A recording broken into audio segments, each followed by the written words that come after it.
And so finally we come to the final process in project schedule management, which is 6.6 control schedule. Control schedule is a process of monitoring the status of the project to update the project schedule and managing changes to the schedule baseline. The key benefit of this process is that the schedule baseline is maintained throughout the project. This process is performed throughout the project, and that's from the PMBOK Guide 222. The word control means the power to influence or direct, and so in the control schedule process, the project manager will influence and direct resources to make corrective actions and bring the project back on track. I've mentioned before the old saying, you can't manage what you can't measure, and so to manage a schedule correctly, you will need to do lots of measuring, then compare the measurement against the baseline to determine the corrections. And of course, changes to the schedule baseline can only be made through the Perform Integrated Change Control process. Control schedule, as a component of the Perform Integrated Change Control process, is concerned with determining the correct status of the project schedule, influencing the factors that create schedule changes, reconsidering necessary schedule reserves. You might find your schedule reserves have been used up faster than expected. The reserves may be hiding a serious problem, so it needs to be investigated. Determining if the project schedule has changed and managing the actual changes as they occur. When you apply corrective actions, you need to check if they have produced the desired result. When an agile approach is used, control schedule is largely the same. The main difference is actually with the scope of the work, as it is much smaller. With non-agile methods, you are looking at the schedule of the whole project, but with the scope of is much smaller with agile. I mentioned before that the project phase is a small project within a larger one. It has its own scope, its own schedule, and so on. And in all ways, it's really just a small project. For example, if you're developing a new car, you may initiate a project phase to develop the engine. This is clearly part of the overall project, but is managed separately. In many ways, this is how I view agile. It seems to break the project into lots of little phases, and so control schedule in an agile environment determines the current status of the project schedule by comparing the total amount of work delivered and accepted against the estimates of work completed for the elapsed time cycle. At the end of each time cycle, the team conducts a retrospective, which means comparing against lessons learned and updating them, which is what happens at the end of a phase in non-agile.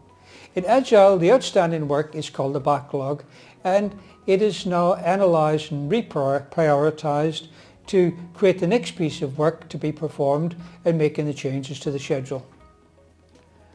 Input number 1, Project Management Plan.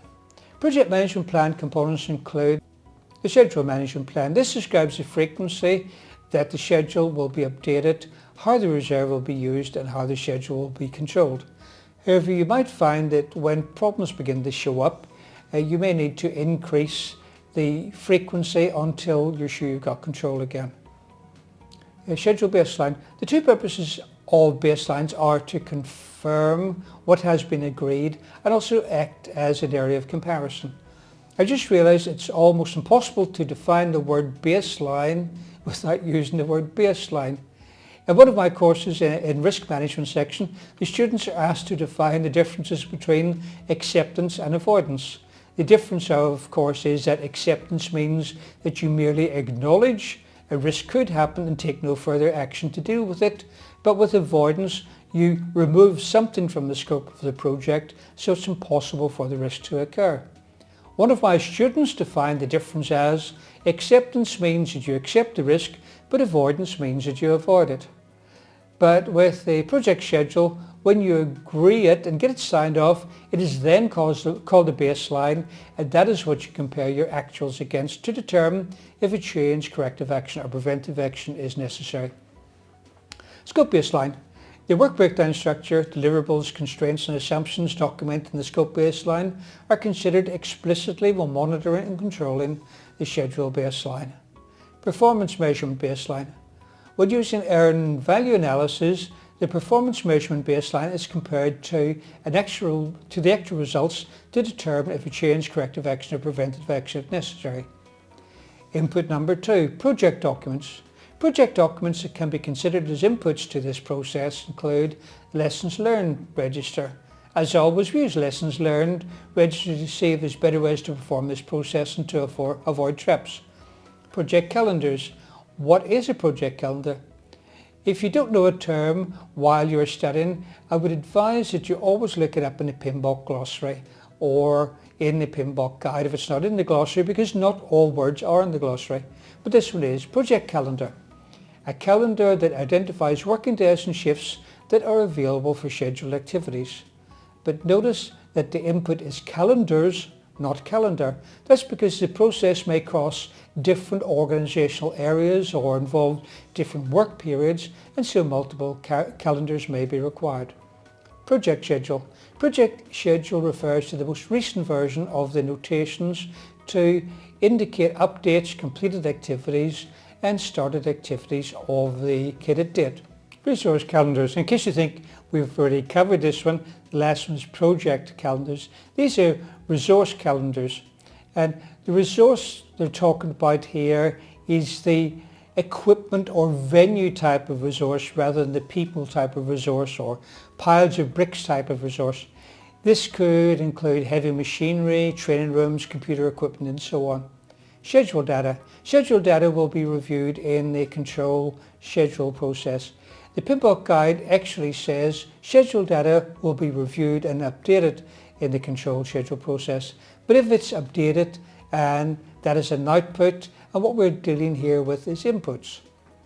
Input number 3, work performance data. Work performance data contains data on project status, such as which activities have started, the progress, for example, actual duration, remaining duration, physical % complete, and which activities have finished.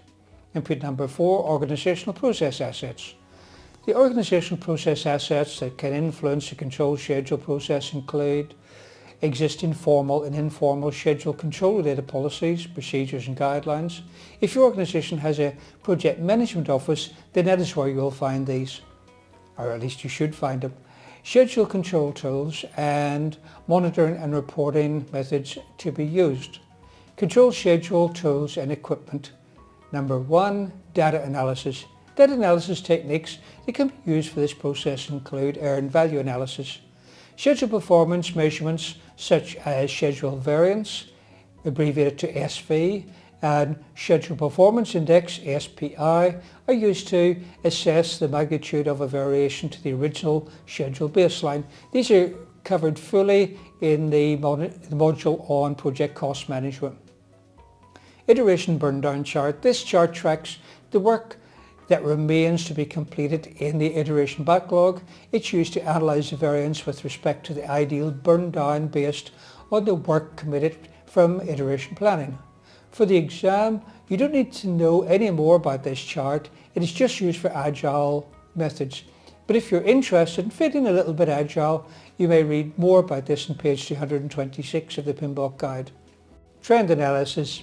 This examines performance over time to find out whether performance is gradually improving or deteriorating, and there are usually graphical analysis techniques available for this, so you can see more of a glance what's actually happening. Variance analysis. This looks at variances in planned versus actual start and finish dates, planned versus actual durations, and variations in float. Part of variance analysis is determining the cause and degree of the variance relative to the schedule baseline, estimating the implications of those variances for future work to completion, and deciding whether corrective or preventive action is required. For example, a major delay on any activity not on the critical path may have little effect on the overall project schedule, while a much shorter delay on a critical or near critical activity may require immediate action.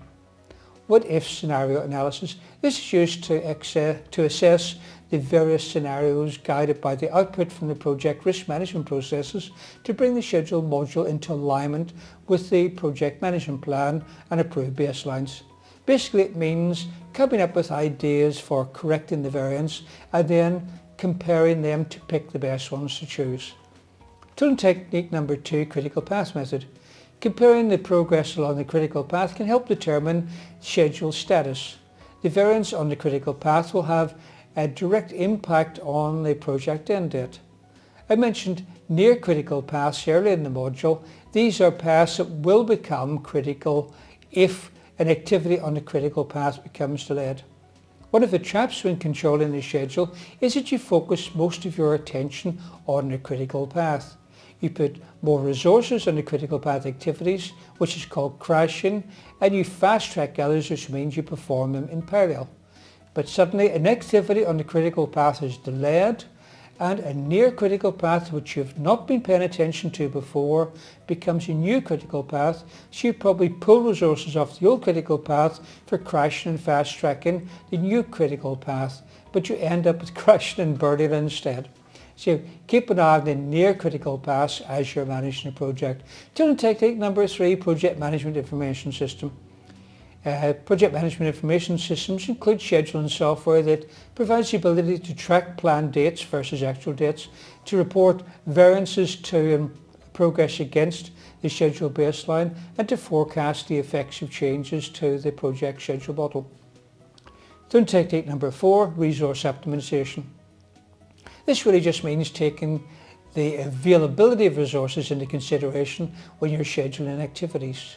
Number 5, leads and lags. Adjusting leads and lags is applied during network analysis to find ways to bring scheduled activities that are behind into alignment with the plan. For example, on a project to construct a new office building, the landscaping may be adjusted to start before the exterior of the building is completed by increasing the lead time of the relationship. Or a technical writing team may adjust the start of editing the draft to a large document immediately after the document is written by eliminating or decreasing lag time. Number 6 is schedule compression. This largely means crashing, fast track and resource leveling, and anything else you can do to reduce the overall duration of the project, or to put it another way, to shorten the critical path. Control schedule outputs. Number 1 is work performance information. Work performance information includes information on how the project work is performing compared with the schedule baseline. Variances in the start and finish dates and the durations can be calculated at the work package level and control account level. In case you've forgotten, in the work breakdown structure, the main project is first broken down into main deliverables. In the case of a house, these could be foundation, walls, the roof and so on. The main deliverables are called the control accounts and are used to link the main deliverables to the general ledger in the organization's accounting system. Control accounts are then broken down or decomposed into planning packages, and the planning packages are decomposed into work packages. For projects with earned value analysis, the schedule variation, the SV, and the schedule performance index, SPI, are documented for inclusion in work performance. The calculation of these values is discussed under the topic Earned Value Analysis in the lesson 7.4 Control Costs. Output number 2, Schedule Forecasts. Schedule updates are forecasts of estimates or predictions or conditions and events in the project's future based on information and knowledge available at the time of the forecast. These two are discussed under the topic Earned Value Analysis in lesson 7.4 Control Costs. Output number 3, Change Requests. Schedule variance analysis, as well as reviews of progress reports, results of performance measurements and modifications to the project scope or project schedule may result in change requests to the schedule baseline, scope baseline and or other components of the project management plan. Output number 4, Project Management Plan Updates.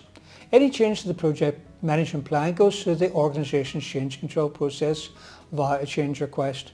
Components of the project management plan that may require a change request for the project management plan include schedule management plan.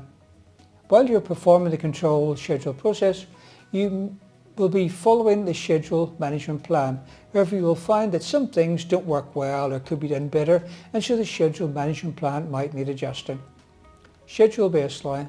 The most likely changes will be as a result of correcting performance issues or applying schedule compression techniques such as crashing, fast tracking or resource leveling.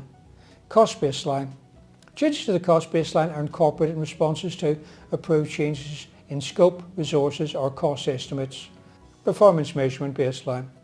Changes to the performance baseline may include performance, cost estimate, schedule, but in some cases the performance variances may be so severe that a change request is issued to revise the entire performance measurement baseline.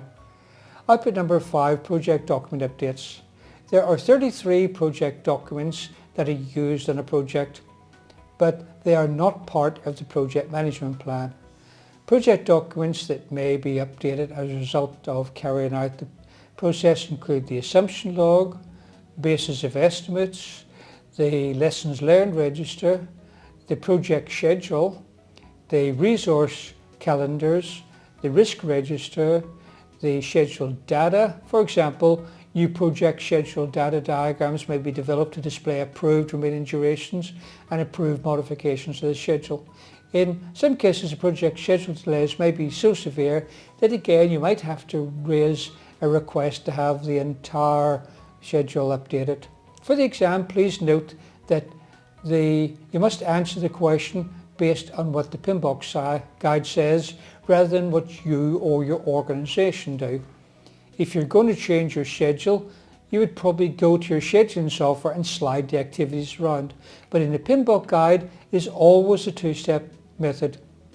First, you make the changes in your CPM network diagram, which is what the PMI calls the schedule model, and then you transfer the information to your Gantt chart so you can present this to management.